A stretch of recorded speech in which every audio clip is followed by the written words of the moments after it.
Welcome to No Hits Radio, where we dive deep into the uncharted waters of technology. Good morning, my viewers. Welcome to No Hits Radio. This is the Morning Expresso, and I am your host, Joan Kaberia.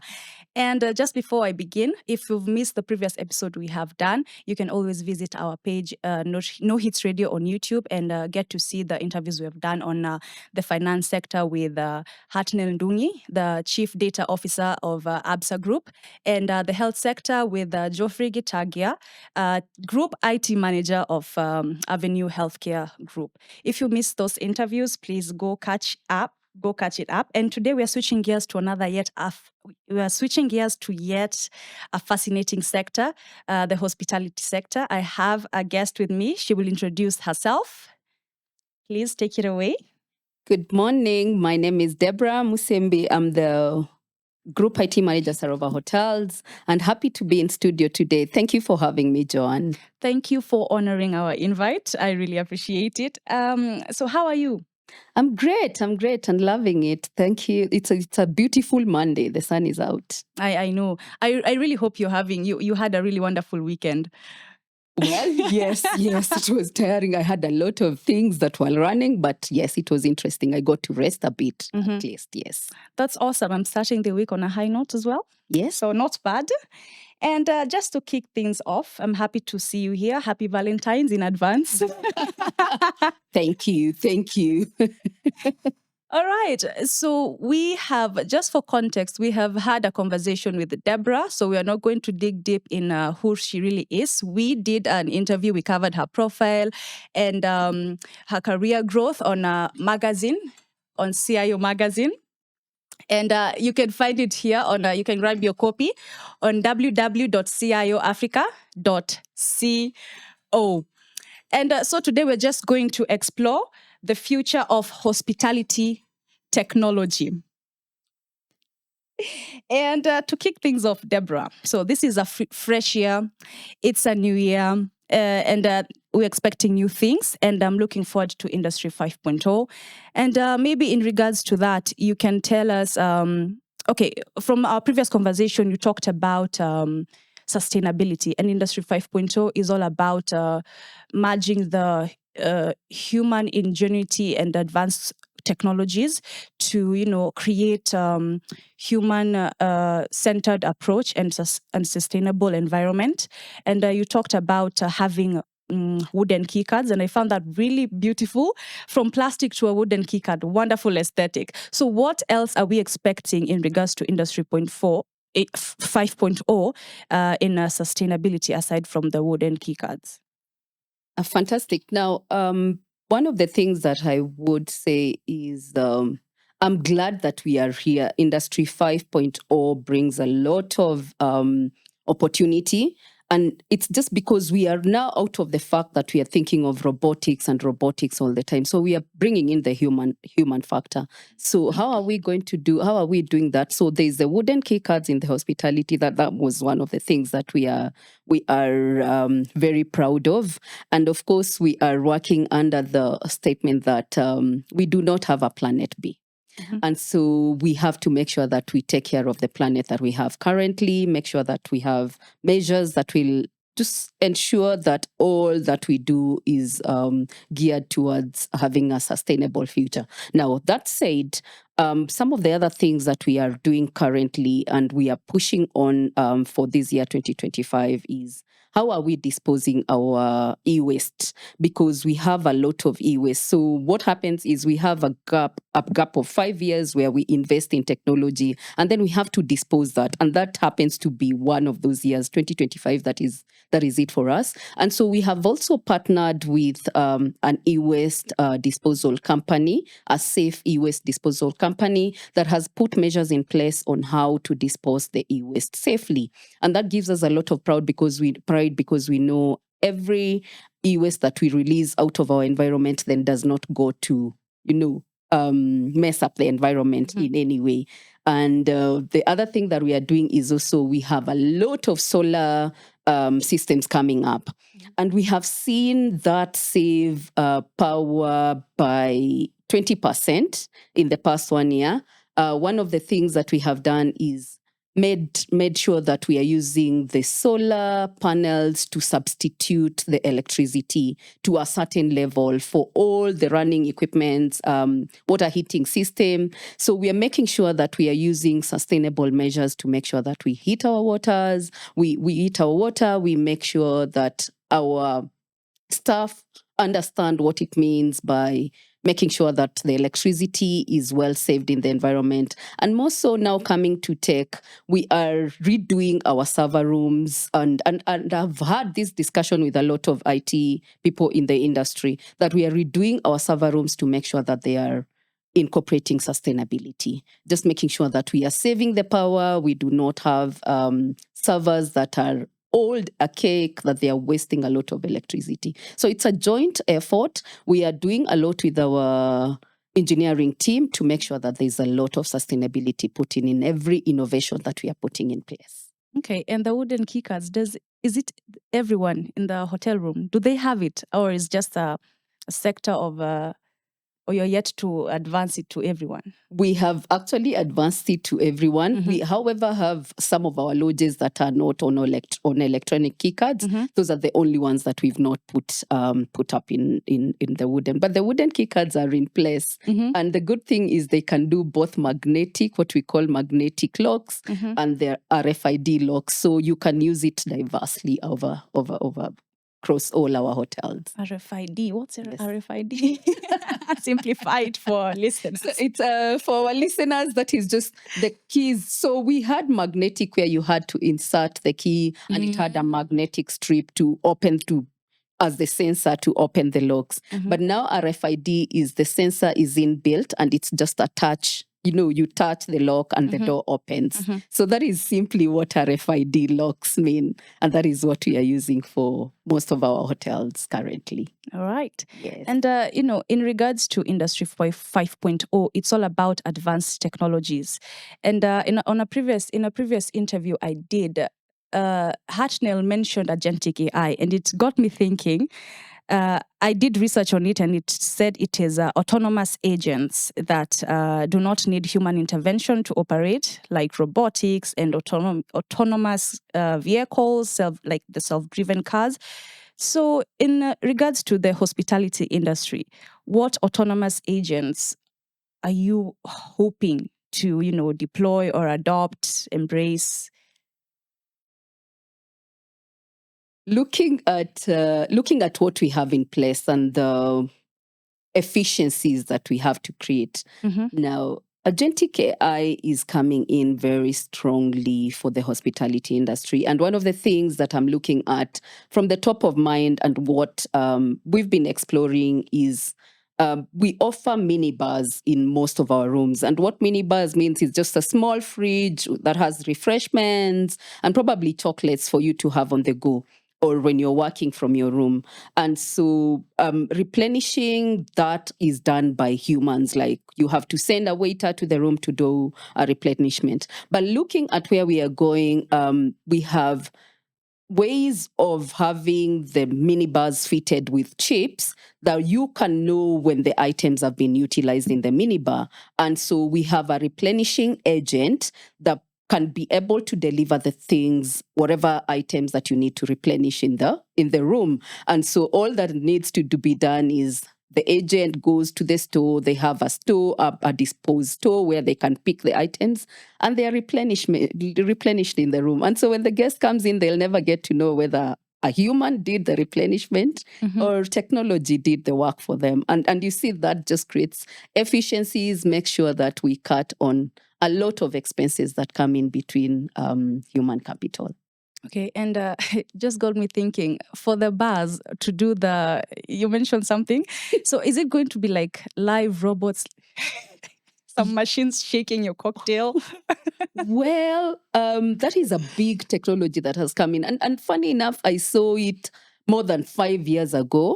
One of the cruise ships, that is the Symphony of the Seas, have a full robotic bar, and it's called the bionic bar. You can the viewers can search the bionic bar with the Symphony of the Seas. So what happens is they use a lot of data, and they have all the drinks fitted in, and when you click on whatever cocktail that you need to have. Then the robot gets all the mixture, whether it's the sugar, whether it's the spirit, whatever you want, and does the mixing for you and delivers it to you. So all you'll do is pick it up. And what got me thinking is from that, then they are able to safely calculate the number of, what is popular for them, what they should stock up most. They are able to do a lot of selling on the go, knowing that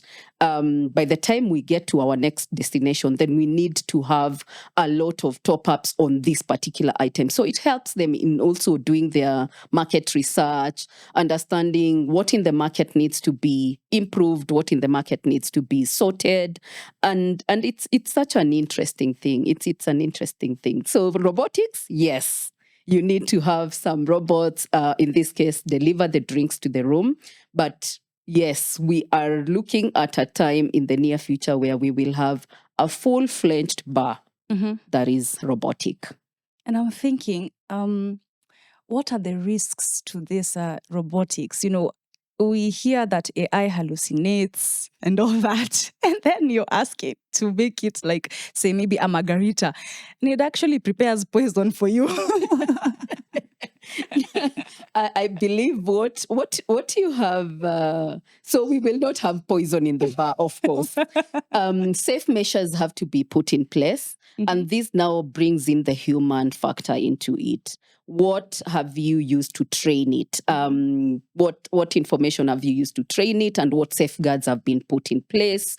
How can you make sure that the only ingredients that you have there are the ingredients that will be used, and they are the ingredients that are very safe for human consumption? And so, talking about what can go wrong, there's an issue that happened. I think it was either McFry's or one of McDonald's, I think. And what happened is the drive-throughs, one of those drive-through orders that we have in Kenya, and KFC is one of them that have those. So what happens? But this is not in Kenya. The drive-through, the guest or the client ordered for an item, and because the kitchen did not know how many people were on the driveway waiting, the system kept on ordering for the same item, and it ordered for the same time for more than 60 times. So the kitchen went on producing and producing and producing. And by the time they were realizing that it was the system that had a flaw, then the production had already been done, and it was a lot of wastage that went into it. So it is also good to ensure that there are checks and balances, and there are a lot of safeguards and guardrails that are around it when you're programming and training the bots to do your work. All right. Yes. I'm crossing my fingers if ever I encounter a robot to prepare my drinks. Yeah. And okay, I'll quote. Is it a quote or a presentation by Geoffrey Gitagia in the recently concluded event, the Year Ahead event? So Geoffrey Gitagia had a keynote, and he mentioned something about AI systems talking to each other, conversing with each other. There might be a scenario where we might have AI conversing with another AI. So it got me thinking, is that something that is relevant to the hospitality sector, given the fact that you emphasized on the human element remaining in the hospitality sector? Are we going to see that in future? AI versus just AI, customer asking a query and then an AI responds on the other end, and therefore we don't need, human person to respond or... Yes, it's coming. We can't run away from it. One of the things that we are doing this year is there's a solution that we have acquired recently. And what happens with the solution is it incorporates feedback from all our channels. Talk about Google, talk about Instagram, talk about TripAdvisor. It incorporates, it actually brings together all the feedback that we get from our guests. And what it does, then it puts them together and analyzes the feedback. And feedback is breakfast for kings for us in hospitality. If you do not have the right feedback and if you do not act on it, then you're bound to losing a big chunk of your guests. And so it just brings back all this feedback, collects it, and what we are now training it to do is pick the feedback. If it's a positive feedback, then we are able to respond. The system responds by itself. So let's say Joanne came to our Flame Tree bar or any of our restaurants and had a meal, and she had all the positive things to say about the meal. I enjoyed the meal. The steak was well done. I liked the way the vegetables were done.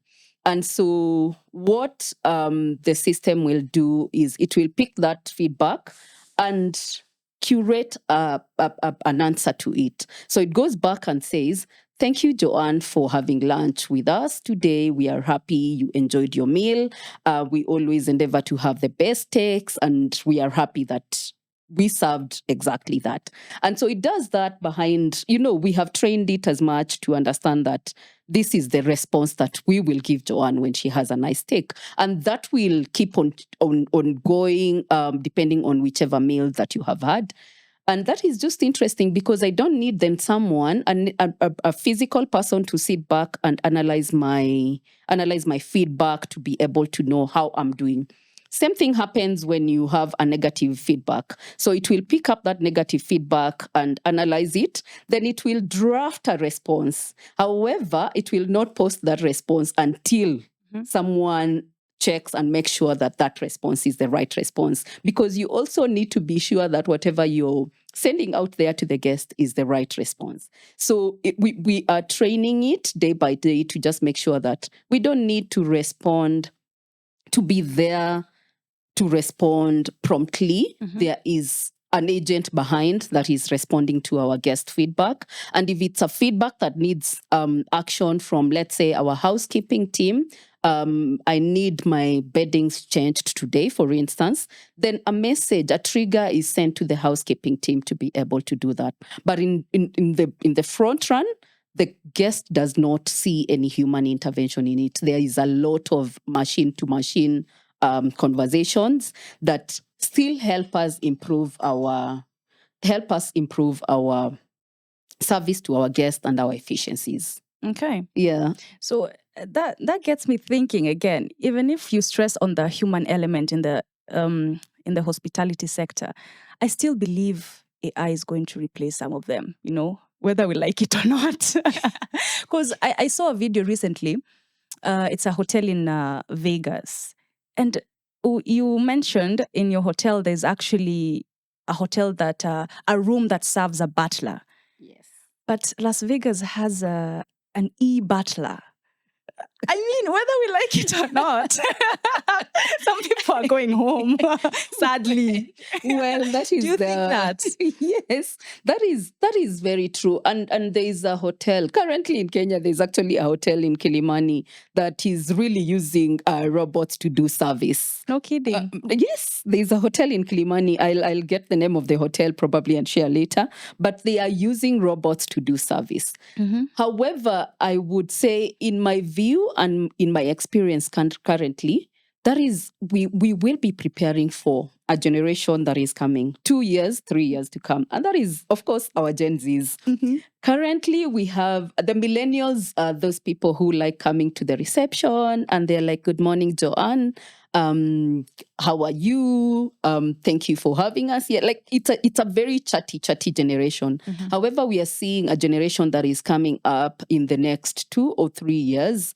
And to the hoteliers, we need to start working on that. And we are working on it because we are done providing services to the guests of today. The technology that we have is sufficient for the guests that are coming in today. But the guests that we are seeing in future, the guests that we are seeing in the next 2 or 3 years will be the people who will want to hit the desk and walk to the room without talking to anyone. I am from a flight that was 23 hours. I don't need to come and start having a chit chat. I want my bed. I want my internet to tell my family that I am in the hotel. And so we are... It's time, but it's just the time. But we are getting there where we will get guests who do not want to interact with humans. And we need to start preparing for that guest today because we can't escape from it. It's here with us. We can't escape. I don't know. I've watched a lot of movies. Specifically this movie called iRobot, and there was this rogue robot, and I'm like, I'd rather deal with a human. I don't trust robots. Well, we would want to stay there, but also as we say, the guardrails around it. We have to have ethics. We have to have checks and balances around it, and we have to make sure that then what we provide, I'll not get a robot that will get into the room coming to serve me, and I annoy it at some point, and it starts beating me up, and I do not have anyone to call up to come and assist me. So it has to be a very careful trade-in. It has to be a very careful absorption of technology. And I think the ethics, we are here creating the governance and the ethics behind it. And of course, every AI adoption, especially for us, has to be coupled up with the policy. So there are levels at which you can't cross because the policy really gives the limits of how far we can go. And that reminds me, we had one of the team buildings, and one of the things we do is just explore the technologies of the future. And I remember one of my team members asking, are we getting to a point where AI will enable us communicate to animals? Where a cheetah, an elephant I am able to understand what an elephant is thinking. I am going to charge at your car in the next 10 minutes. And I found that very, it's a thought process that has crossed someone. And this is someone who is very young. So are they going to exploit, or are there people who are already exploring such things? Knowing humans, they will explore it. And I'd like to see how that goes. Yeah, interesting. Yeah. So speaking about collaboration, a lot of industries, maybe the bank sector, they collaborate with maybe fintechs and government, but I've not seen quite a lot of collaboration when it comes to hospitality. Does Sarova collaborate with any industry? Yes, we do. Yes, we do a lot. And just to the basics of what we do, we serve food and accommodation. And one of the things we make sure is we do a lot of sourcing from our local market. And so we collaborate with a lot of farmers. Talk about the chicken producers in the country. Talk about the people who do the heifers for our meat. So we have to collaborate with these people so that we get the best food farm to fork kind of setup for our vegetables. And how we have actually started doing this using technology, where we are able to first establish who are we going to partner with. And this we do by just going, checking on the web who is providing what in the market, who has the best quality of whatever they want to sell to us. And so we establish a very good partnership with that person. And we have seen this reducing our costs by far, because the more you partner with them, with the farmers in the market, the more you get quality. And so by getting quality, then it means you have a long life partnership, long life relationship. Apart from the farmers, which is very big for us, we have a lot of partnerships with the airlines for us to be able to understand who is coming into the country, what are they bringing in, what events are slotted in for any time of the year. Then we need to have partnerships with the airlines. And of course, of late, we have partnered with SGR, because we have SGR journeys from where we have a package from Nairobi to Mombasa. And that works very well for us in maximizing our profits. The other way we partner is we have some of the imports. Some of our key products are imported. And of course, you need a shipping company, you need your partners in whichever country you're importing them, you need some branding done, and then, of course, the delivery to the country. So we will partner with shipping companies, we will partner with delivery companies, And that has to be very, very well structured, because if we want a product in the country in a certain period of time, then that has to be delivered, because it's going to affect a guest experience in one way or the other. So there are a lot of partnerships. The other thing we have realized that is also coming up a lot is traveling for medical services. And so one of the things that we have done, for instance, for Sarova Panafric, because it's quite close to Nairobi Hospital, we have partnered with Nairobi Hospital. When they have guests who are coming in, or when they have patients who are coming in for procedures and they need to be in the country for like 2 weeks or so, then they can stay with us if they don't have to stay in the hotel. And they will get the services that they need, like they are just at home, because we are the refreshing African hospitality brand anyway. So there's a lot of partnerships that we are seeing coming in. Banks, I would want to mention, just the other day we got to partner with KCB to provide catering services for their KCB Leadership Center in Karen. And so we have come in, bringing in our expertise as the catering company, and we also do their rooms division services. So we are in a partnership where we get we provide them with the services, and then we get a lot of value out of just the partnership, because of course we need banking services, we need transfer services, money transfer services. And so there are a lot of partnerships that are happening between hotels and their service providers that we work with. That's impressive. At this point, I think you can partner with anyone, just as long as food is related. Yes. Yes. Even the government sector. Yes, food and accommodation. Yeah. All right. Yeah. If you ask me to describe a techie, I'll say you guys are curious. And this why I say this is because I'm like, you're always constantly looking at what's new and the new innovations and all that. And this leads me to my question. Have you ever gone to maybe a hotel and you wonder what technology they are using, if you can actually deploy it or implement it in Sarova? And and then you judge it a little bit and you're like, nah, you should have tweaked it like this. Or this is actually nice. So have you ever been in that situation? A lot of times. One of the things that I am looking forward to, actually, when I am well, not forward to, but I am currently at it.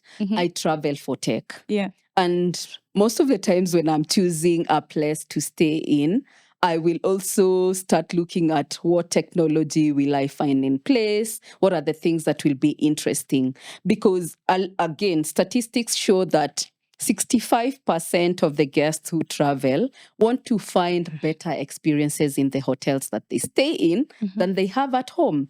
And people have really, really invested in technology. I can tell you, I go to some homes and I'm like, okay, this is good. And so for us to meet and exceed the guest expectations by having good tech, then you need to find some good tech in the hotel that you stay in. And that said, so in most of my stays, I look at things like, how do I interact with services in the room? And one of the hotels that I've been to that has been quite impressive is they have you see, like Google Assist or Alexa, they have something like that. So half the time you do not even have to talk to any humans. If you want to order anything in the restaurant, you're like, please get me a latte with vanilla syrup on the side. And it is so accurate that the system in the restaurant copies that. It's able to produce the product is produced. And of course, it is delivered to your room in the right spec that you had asked it for. Now, those are technologies that I see and I'm like, this needs to come to Sarova like yesterday. Now, the other things that I travel and I'm like, what are you not doing? Is when I get in and basic things like even accessing Wi-Fi is a challenge. And you keep asking, why do I need to ask someone? How do I connect? You should have the simplest of instructions, or it should be part of, the onboarding process when you get in. How can I get my internet? How can I get my restaurant? The first things that you need to hear about. It should be a no-brainer. I guess should not struggle to get the basic requirements. And so those are the hotels I'll go in and I'm like, can I speak to your IT manager? Because we probably need to, just have a collaborative, not because I want to tell you of how badly you're doing, but just to see how you can improve it for the next guest who is coming after me. Mm-hmm. And that has worked. I think there are very many places that have gone and we have had a sitting and we just, exchange ideas. And the same thing when guests have a bad experience or have a different experience in any of our properties, that feedback is usually very important for us because you're able to know what we need to work on, what we need to improve on. Yes, but hotels out there are doing amazing things. Yeah. They are doing amazing, amazing things. There are hotels that are even offering mobile phones that you can, if you're in a new place, because of course you do not have Wi-Fi through, they offer a phone, a mobile simple device that you can walk around with so that you do not get lost when you're exploring. I find that very progressive. Okay. And is there a specific technology you've picked and you've implemented in your in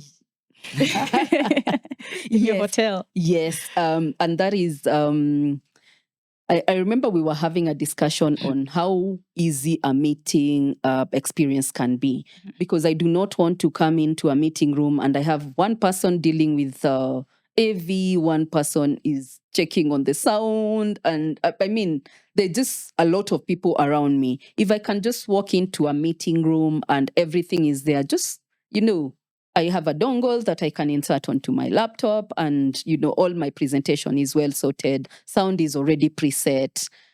That is one thing that we have brought in, we've started working on, because those efficiencies mean everything. And they're the ones that will get us that repeat client that we are looking for every single day.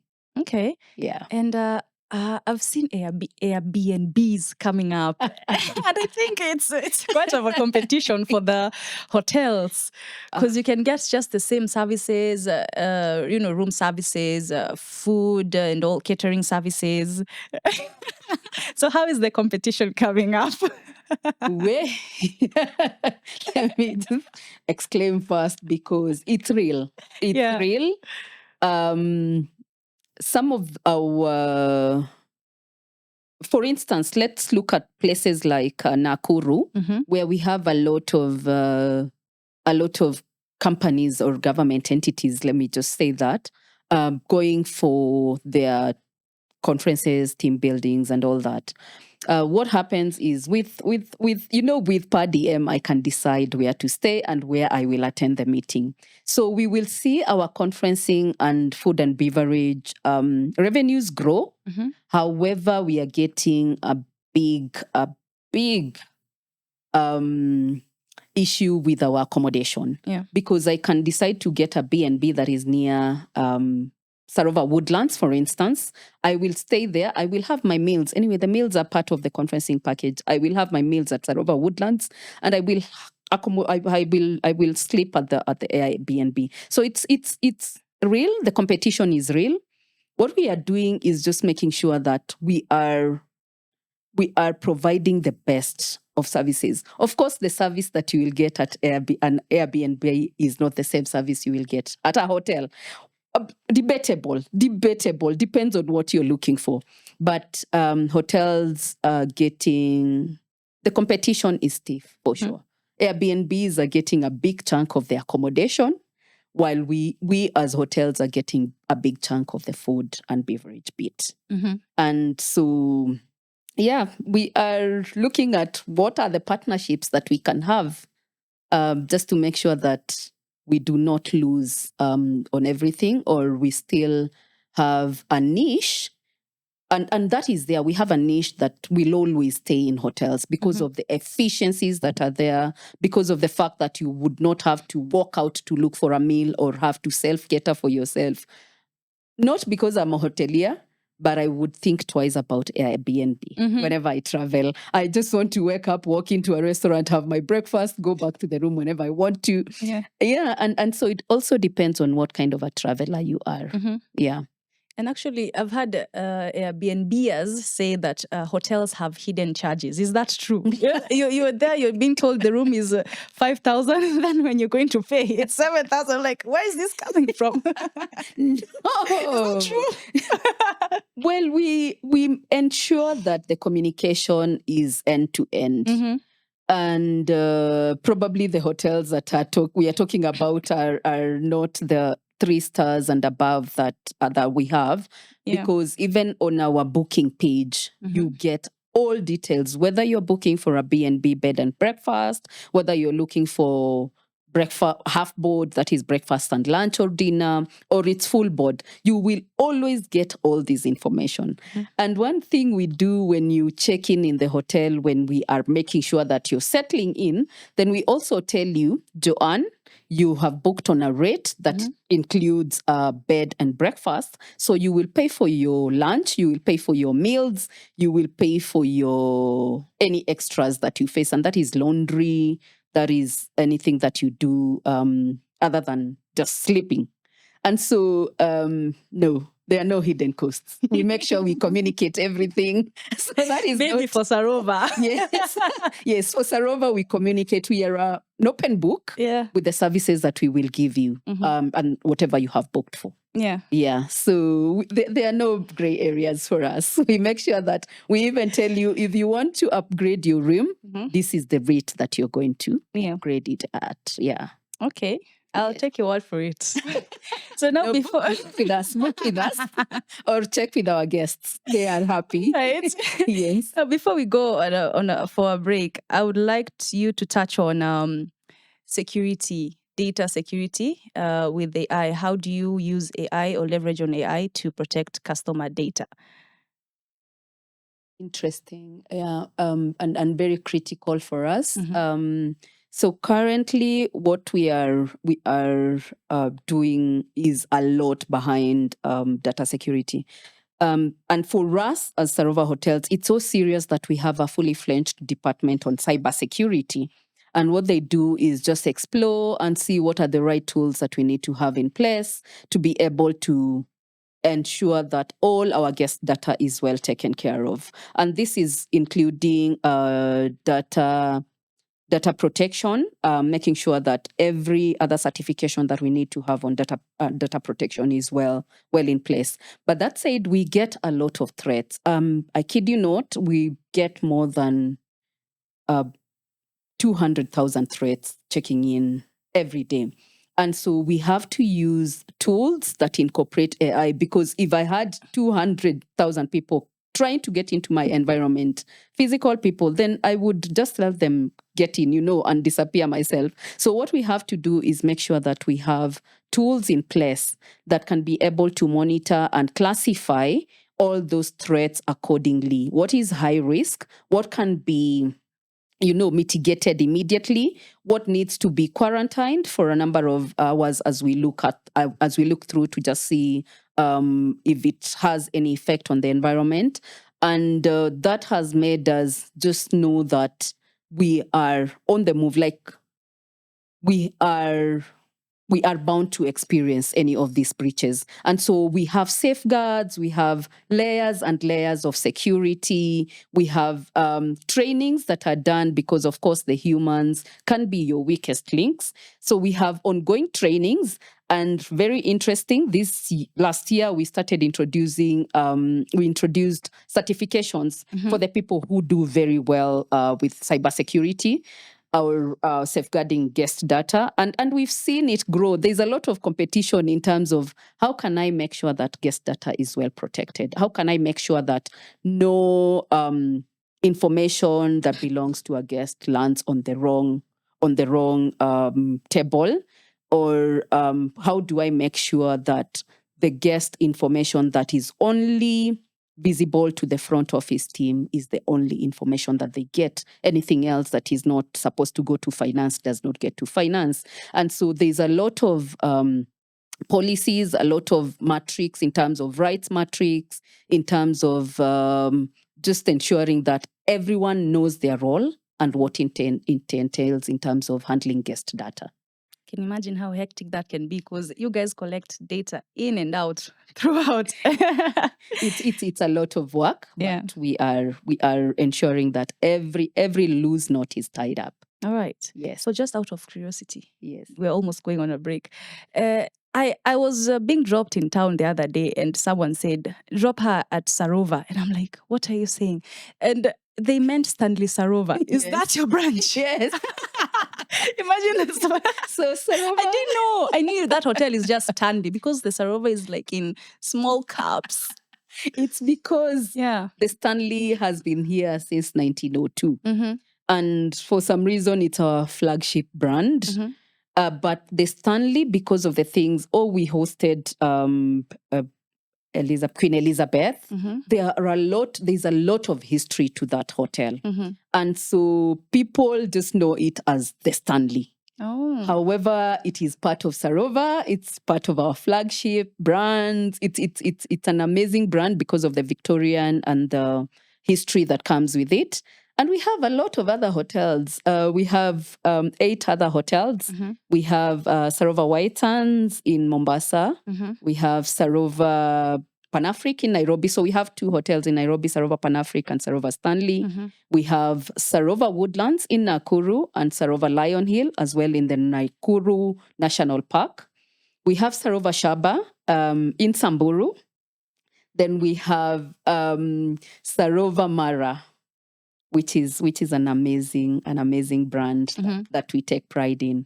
And then we also have started having outlets. Now we have Tai Chi. It's a restaurant on James Gishuru Road. You need to go there. Amazing Tai Okay. Chi. Yes, it serves Thai food and it's an amazing restaurant. All right. So yes, we are a big brand. We have quite a number of hotels across the country. And are they under your jurisdiction? Yes, Uh-huh. all of them. Mhm. And yeah. I take care of the IT for all the properties. Quite a busy woman, I see. And right about now, my listeners, we are going on a short break. Please connect and engage with us on our social platforms. You can find us on TikTok at No Hits Radio, Instagram, No Hits Radio, and Facebook at No Hits Radio.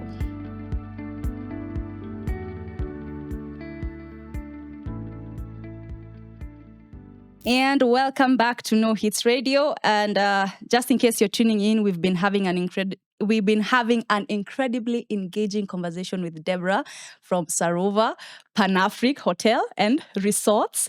We were talking about the dynamic intersection of hospitality and technology and exploring collaborations between the industry sector.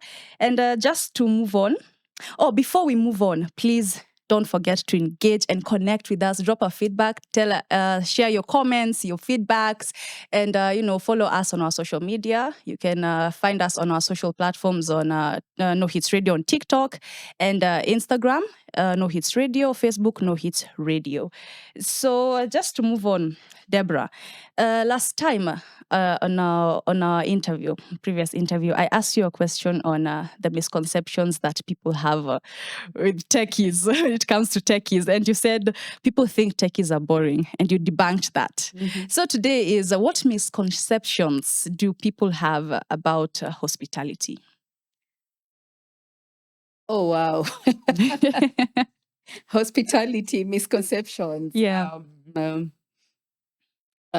So some of the misconceptions that people would have about hospitality is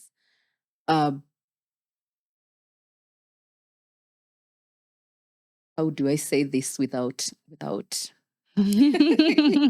looking like people travel for either business or for fun or exploring new places. Mm. Now, one of the misconceptions that we have to keep dealing with is my hotel room is my home away from home, which is taken very differently by very different people. So people will come in expecting all the things that they find on their desk. And I'm talking of a traveler who is coming from a very developed place, because we host a lot of diverse clients from very diverse places. And one of the things they have is dedicated Wi-Fi at home, or a dedicated link at home, where they can do everything that they need to do at the, it's quite fast. However, when you come into a hotel environment, you have a shared bandwidth that has to serve close to 700 people. And so you may not get exactly what you're looking for when it comes to the same experience you get when staying at home. And how we deal with this misconception, because it's been there for a while. And so what we have done is we also offer now expanded bandwidth for such clients who have such issues, and or who have such concerns. It's not an issue, let me call it a concern. And the other misconception that I would think of is that hotels understand everything, or hoteliers understand everything that a guest needs. And this becomes a misconception when we have, and again, I'll quote an event the year ahead that we had, where Abrahams talked about in how people were making decisions in the past few years, intuition. And we sometimes run on intuition, where we do not have sufficient guest data to be able to wait for them and give them the best services as they come in. And so when you come in and we do not understand exactly what you want, and we ask you, guests get very frustrated. And so that is one of the misconceptions, that we have all end-to-end information and we know how to treat you from end to end. While sometimes we just need a little more information from you, just to understand how to give you a better service, how to make you experience our product much better. Okay. Yes. And you said earlier you're not a hotelier. What does that mean? You don't like hotels? You don't like staying in hotels? I love hotels. Yeah. I am a hotelier. Really, I have worked in hotels for the last 15 years. So by virtue of being in the hotel space, I have learned the art. I have learned everything that comes to a guest. You will actually find me in a guest contact area and serving a guest like a real food and beverage person, or a front office person. And those are the people we say they are seasoned hoteliers. I more or less am on the back. Technology was for most of the years at the back, considered back office departments. But as we are seeing, as technology continues partnering with the business, then it stops being a back office kind of a department. Technology is becoming the front. And so we have no option. So I will become a hotelier if I continue being in the hotel industry. We have no option. And that is what the team understands as it is right now. All the teams in hospitality and in IT know that we can no longer be a back office department. Okay. And is there a time your family misses you at home because you're not coming home? You're chilling at the hotel, work. When I have to stay in the hotel, then they join me. For real? Yes. It is not Adopt me. If it's not an intense implementation that we have to do, then they can always join you either for a lunch. Yeah. And we do visit the properties a lot. Sarova is a family, and so you can always go with your family to any of the properties and you will get the experiences that the guests get. That's dope. So let me, where do you draw inspiration on the innovations that you adopt in Sarova? A lot of the inspiration that we get is most actually currently is mainly based on the guest feedback that we keep getting.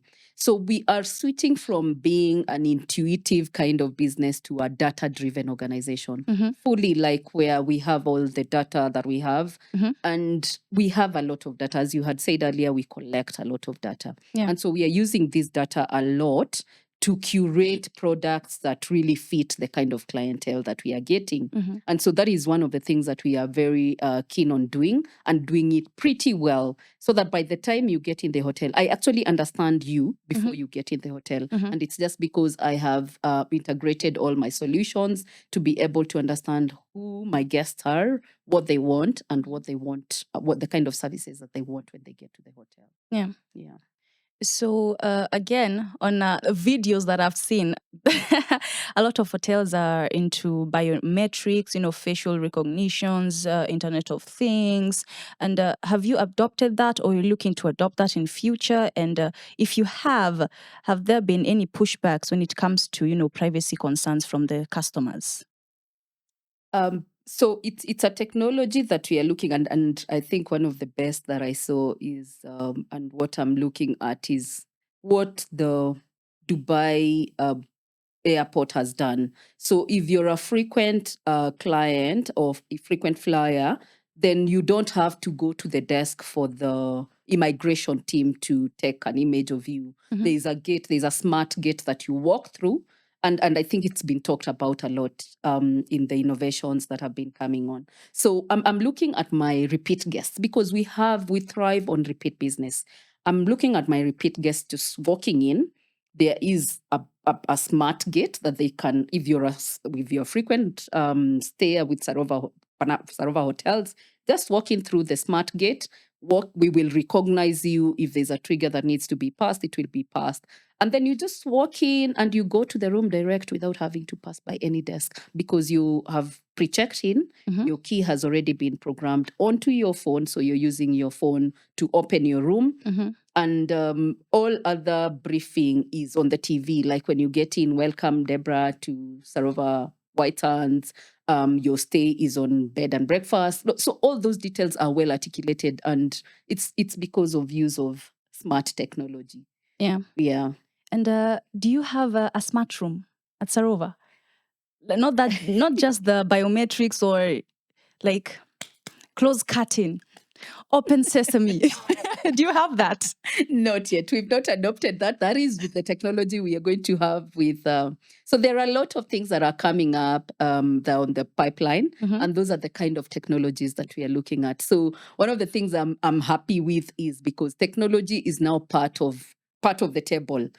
So any engineering meetings that are being done on the products that are coming up, IT has to be part of it. And that is one of the things that I think most of the IT teams in the hospitality industry have fought for, just to be part of the table, so that we do not have to tweak systems.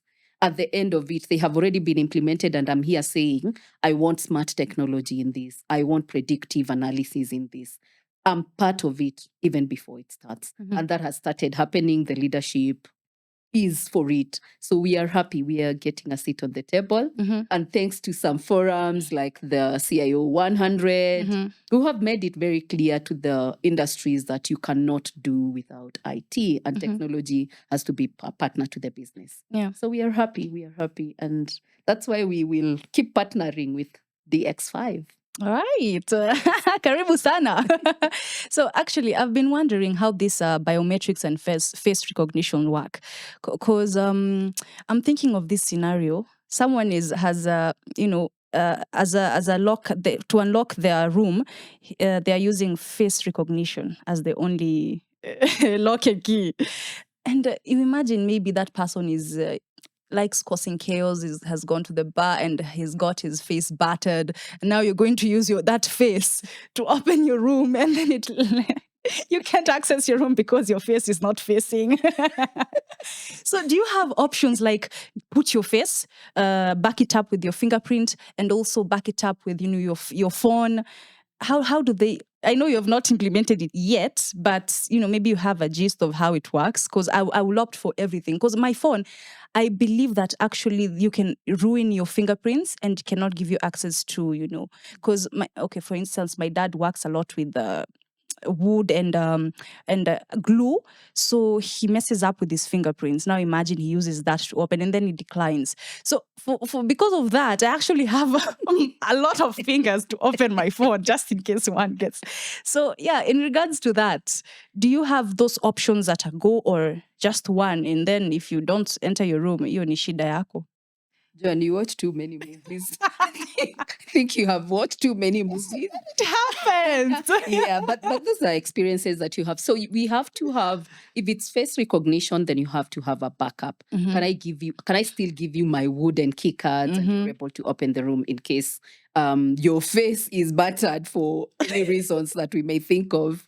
Also for the, what else? There's a Bluetooth on the phone that can also be used as your second alternative way of accessing some of these services. But most of the time you will always find, so we are not leaving you there and disappearing. There will always be someone there to assist you. So even if you're not able to open your room for some reason, there will be a room steward who is roaming around. Or at the bar you will have the waiters. At the reception you will have the room stewards. There will always be someone there to assist you. So even as much as we are looking at technology replacing a lot of things that we do, there will still be human intervention. Yes. So don't worry. Even if your face is battered, you're okay. You'll still access the room. Yes, you will still access the room. Right. Tell me about the tech trends that excites you for, Sarova and hospitality in general. Interesting. So one of the things that we are doing with a lot of our systems and top in the mind is we are moving a lot of our systems to the cloud.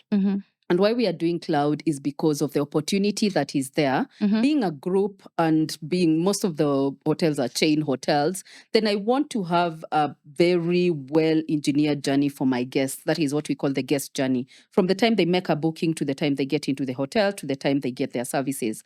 And the same information, I want it to be transferred from one hotel to the other, so that you don't get to my other branch and you're being asked, so what do you prefer? Do you prefer your drinks refrigerated or do you prefer them not refrigerated? And so we want that information flow to be very, very helpful to us to be able to make the right decisions.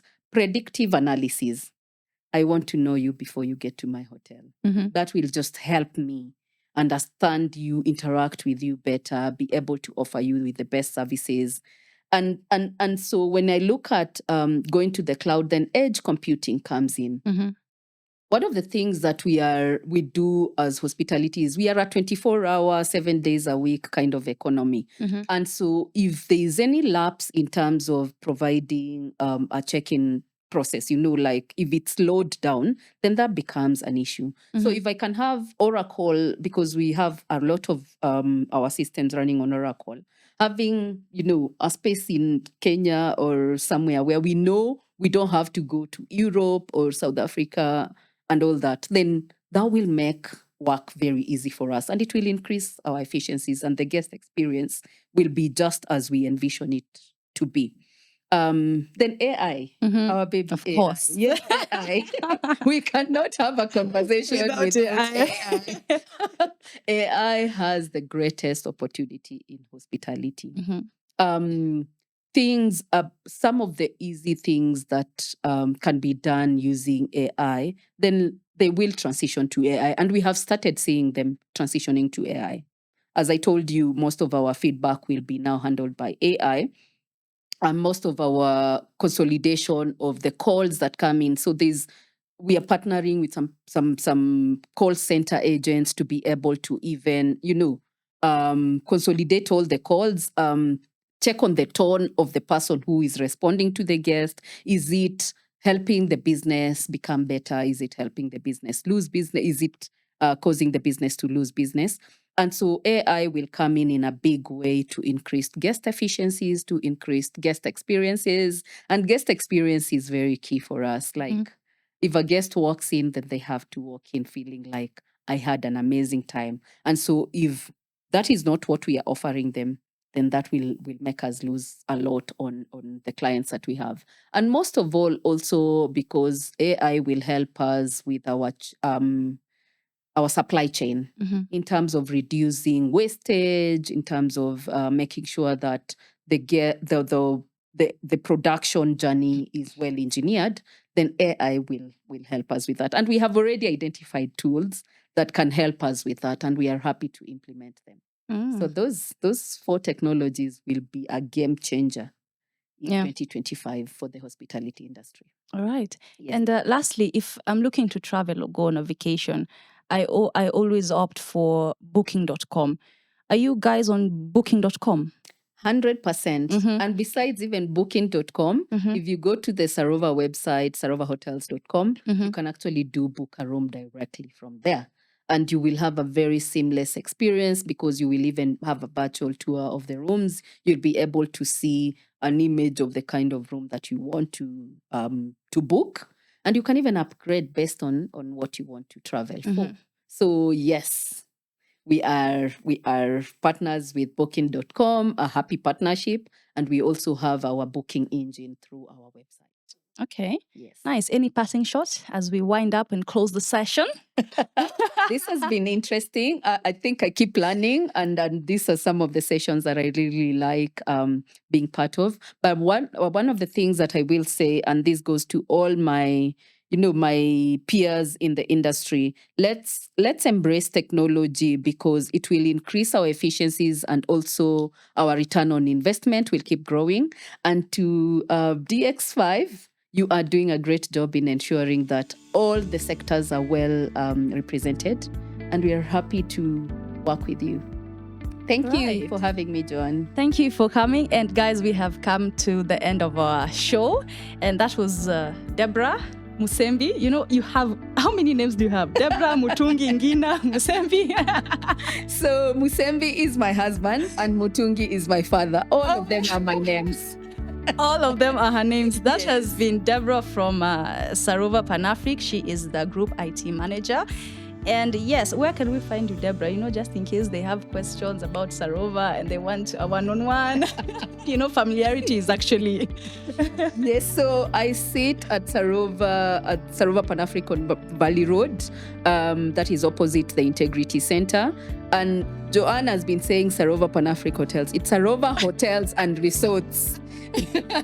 So it's a group, but you can always find me on my LinkedIn. I'm Deborah Mutungi. Instagram, I'm Deborah. So you will always find me on my social media pages. Thank you, and hope to connect much better in future. And yes, that has been our exciting conversation on hospitality and technology and AI in enhancing customer experiences. Of course, you can follow us on our social media channels. You can find us on Instagram, TikTok, X at No Hits Radio, and also on YouTube. You can subscribe, like, actually, you not can. Subscribe, like, share, and comment. And please don't forget to grab your copy and get to know who Deborah really is. Where is it? Where is the page? I've lost the page. But you can get to know the profile life of personal life of Deborah Mutungi, career growth, and and her journey, challenges, and milestones. You can go to our website at www.cioafrica.co and grab yourself a copy. That has been us. Have yourself a wonderful day. See you tomorrow. Bye-bye.